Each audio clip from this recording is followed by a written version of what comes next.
Jadi udah beda ya, apalagi di tengah set begitu udah saya sorry ya Nay, kadang-kadang lupa kamu tuh anak mama ya. Enggak, maksudnya itu kalau lagi di ini ya. Di set ya. Di set iya. Jadi nggak bulan aja. Jadi mungkin kalau udah cut gitu kita kenalan lagi sebagai ibu dan anak. Iya gitu. Pas di rumah nanya, loh kok kamu ada di sini? Iya, ini karena sebegitu mendalaminya di karakter masing-masing ya, jadi sangat luar biasa. Oke, tepuk tangan dong untuk Widianto dan juga Nay. Siapa lagi selanjutnya? Lanjut. Ini ya, ya silakan. Yang di atas ada ada mas. Selamat sore, saya Ali dari Moviegoers Indonesia. Mau tanya tentang mitos Jawa yang dipakai di film ini, Rabo Wekasan ya. Kenapa mitos Jawa tersebut yang dipakai, yang digunakan? Kenapa nggak mitos-mitos yang lainnya dari provinsi Indonesia lainnya gitu? Atau ada peluang khusus atau peluang berikutnya untuk mitos-mitos dari provinsi lainnya untuk diangkat dalam film di IDN Pictures? Terima kasih. Terima kasih, silakan Mas Fajar atau Mbak Santi yang jawab. Nanti nambahin buat yang mitos lain di Indonesia. Soal mitos Rabo Wekasan itu ini latar belakangnya mungkin karena saya dari kecil di Jogja itu, dan Jogja sangat lekat dengan beberapa waktu sekali selalu ada selamatan supaya kita selamat gitu, melakukan ritual-ritual tertentu supaya kita selamat gitu. Itu untuk kita yang tidak lahir di hari sial, kita sudah baik-baik aja gitu, sudah di hari yang baik lahirnya, nikah sudah di hari yang baik, ulang tahun di hari yang baik gitu. Itu sekeliling saya di Jogja sering melakukan selamatan itu. Lalu suatu hari saya berpikir, kalau kita lahir di hari yang sial itu, maka selamatan seperti apa yang harus kita lakukan. Dan itulah basic berpikir dari film ini gitu. Dan saya pikir dulu yang paling selalu ditakutin sama orang tua saya dan orang-orang di sekitar saya adalah Rabo Wekasan itu, Rabu terakhir di bulan Safar. Nah untuk selamatan lain di ritual-ritual lain di Indonesia mungkin Santi bisa nambahin. Yes, kita sangat terbuka ya untuk mengangkat cerita apapun yang berbasis cerita rakyat Indonesia gitu Kak. Kenapa? Karena kita percaya cerita-cerita itu hidup bersama kita setiap hari. Dan seperti tadi Winston bilang, membuat film itu salah satu medium kita bisa bercerita, bisa sharing gitu. Jadi rasanya kalau kita bisa menemukan tradisi-tradisi atau mitos-mitos lain yang berbasis dari area lain di Indonesia, kenapa tidak? Sangat mungkin untuk kita angkat menjadi sebuah cerita juga di IDN Pictures. Jadi kalau ada cerita-cerita yang seru, boleh tag kami. Nah, Gitu. Thank you. Saya koreksi boleh? Saya pengen koreksi aja dulu. koreksi apa Pak? Oke, tadi Naysila bilang ini film pertamanya.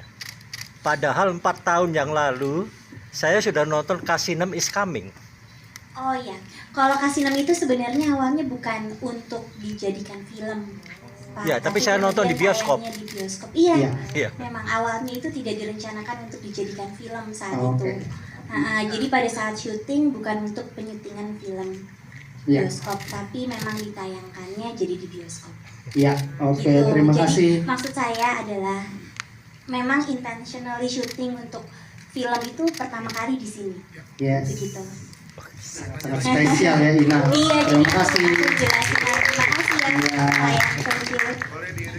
Boleh diri nama media dan pertanyaan. Halo semuanya, saya Niken Ari dari popbella.com. Pertanyaan aku mungkin untuk Mas Deo atau Mas Fajar ya.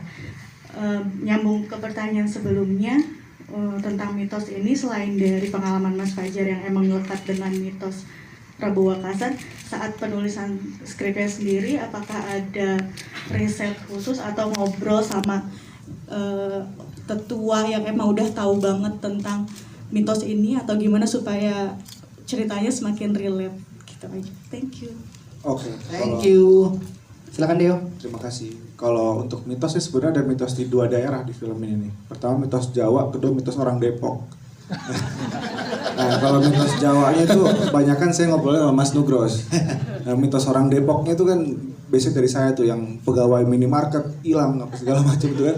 Mitos orang Depok tuh. Cuman kalau untuk Rabo Wekasan sendiri memang kita sangat intens sama Mas Fajar ngobrol soal itu, karena kan saya kan bukan, ya saya orang Depok ya.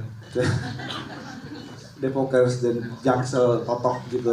Dan kebetulan yang dari Jawa Tengah tuh Mas Fajar, jadi beliau yang lebih ngasih tahu saya kalau mitosnya gini di Jawa tuh kayak gini gitu. Mungkin gininya akan dijelasin sama Mas Fajar. Yes, silakan Mas Fajar.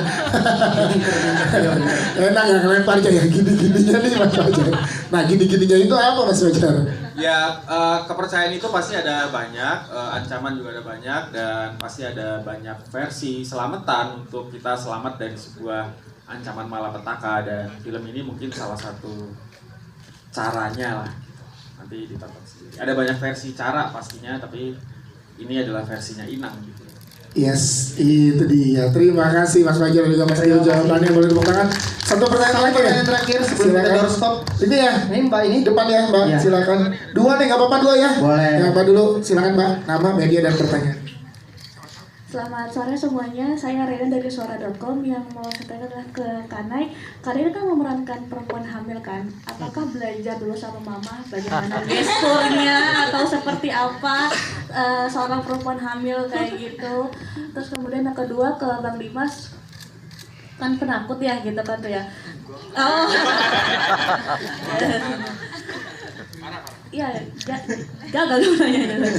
Gimana cara yang membagikan keberanian buat gue? Gak bisa. Sama sih.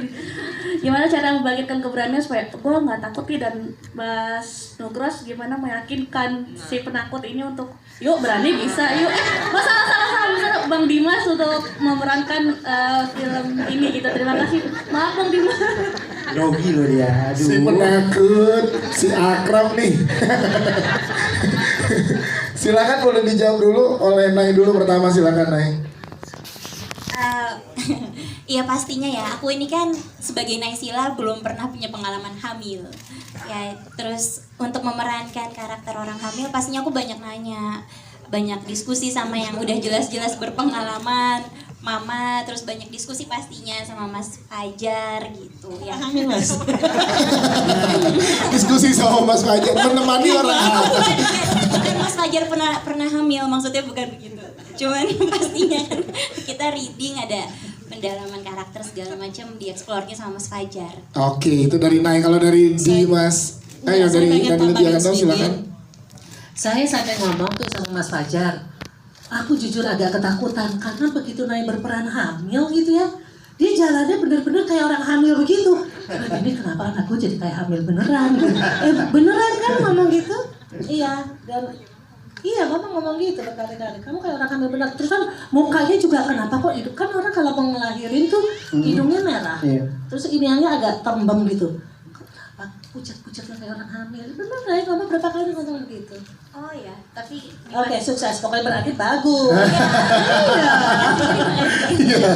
Baik, terima kasih. Kalau Dimas Anggara gimana sebagai tadi ya kata mbaknya si penakut? Iya. Bisa aja. Coba bisa ajain nama Dimas Anggara. Jadi emang jujur sebenarnya memang saya sangat menghindari banget yang namanya genre horor. Karena kan saya orangnya tuh bukan penakut tapi lebih kepada nggak berani aja. Dan saya emang korban film, tapi kalau orangnya setiap habis nonton di bioskop keluar tuh langsung kayak menjadi sosok yang karakter yang saya suka di film tersebut gitu, kayak gampang banget lah gitu korban film. Ya pas lagi Mas Fajar ngobrol sama saya, terus saya baca sinopsisnya dulu pertamanya. Pas baca sinopsisnya, Mas ini keren banget, gue mau dong, malah saya yang menawarkan diri. Dan saya tuh nggak tahu kalau ini tuh genrenya ke arah horornya gitu awalnya. Lo mau diem? Yaudah oke, nggak dikasih tahu. Abis itu begitu baca skenarionya, makin suka. Jadi nggak kepikiran ke arah sisi horornya gitu. Dan begitu sampai di lokasi pun, saya nggak merasakan adanya ketakutan. Padahal saya penakut loh ya. Bukan, maksudnya nggak berani loh ya. Walaupun saya nggak berani gitu. Dan Mas Fajar sendiri pun bisa meyakinkan saya dengan dengan cerita ke arah Rebowo Kasana yang membuat saya tertarik, karena kebetulan saya orang Jawa juga kan, yang nggak bisa bahasa Jawa. Sedikit bisa sedikit. Jadi aku banyak revisinya ya. Sorry. Jadi ada rasa lebih ke rasa penasaran dan excited karena pada saat baca udah tertarik dengan ceritanya gitu. Jadi sisi horornya saya geser di kebelakangin gitu. jadi si berani sekarang. Oke, siap. Kalau tadi terakhir ke Mas Fajar berarti gimana tuh akhirnya ensemble antara Nai dan juga Dimas Anggara ini di treatmentnya seperti apa supaya jadi gak penakut gitu tadi kata Mbak? Ya karena saya juga penakut, jadi ngomong sama mereka ini saya juga takut ya, jadi kita bareng-bareng aja. Jadi ayo kita hadapi bersama. Hadapi bersama. 13 Oktober di seluruh bioskop Indonesia. Oke, satu pertanyaan terakhir ya, silakan Pak. Nama saya Cynthia dari Kompas.com. Karena kan ini breakingnya bareng Mama, kan Mama udah berpengalaman gitu dalam lebih dulu breaking. Nah itu grogi nggak sih acting banyak belajar ke sama Mama gitu di saat breaking itu. Terus yang kedua buat Mas Fajar. Mas Fajar tadi katanya kan ini film pertamanya di horor. Nah kenapa sih mau untuk ngambil film horor ini untuk menggarap film horor ini gitu? Kedepannya mau garap film horor lainnya atau gimana? Oke, sebenarnya yang grogi itu saya, bukan mereka. Silakan Nai, boleh dijawab. Ya, untuk syuting film sama Mama, kalau dibilang grogi, aku nggak grogi ya, justru aku seneng banget gitu dapat kesempatan untuk ngalamin semua proses syuting dari awal sampai akhir gitu, bahkan sampai kita mau tayang sekarang itu bareng sama Mama. Aku belajar banyak banget dari Mama gitu. Pastinya seneng lah. Tidak menjadikan aku grogi, tapi bikin aku jadi lebih termotivasi gitu. Siap, terima kasih. Kalau Mas Fajar gimana? Silakan jawabannya. Kenapa berani kan selama ini nggak pernah horor? Kenapa akhirnya keluar dari zona nyaman untuk horor? Apakah emang kedepannya udah ada genre-genre horor yang akan digarap gitu ya?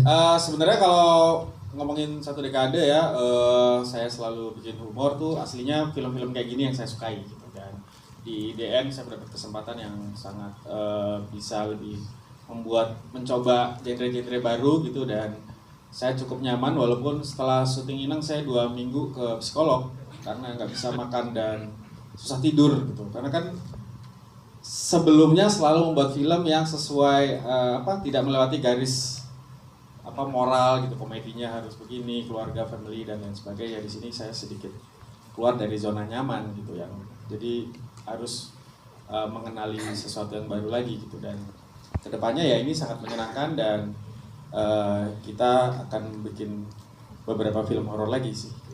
Yeay. Tapi pasti kita sama-sama support di 13 Oktober nanti ya Pak. Oke. Oh, pemain pada seneng ya.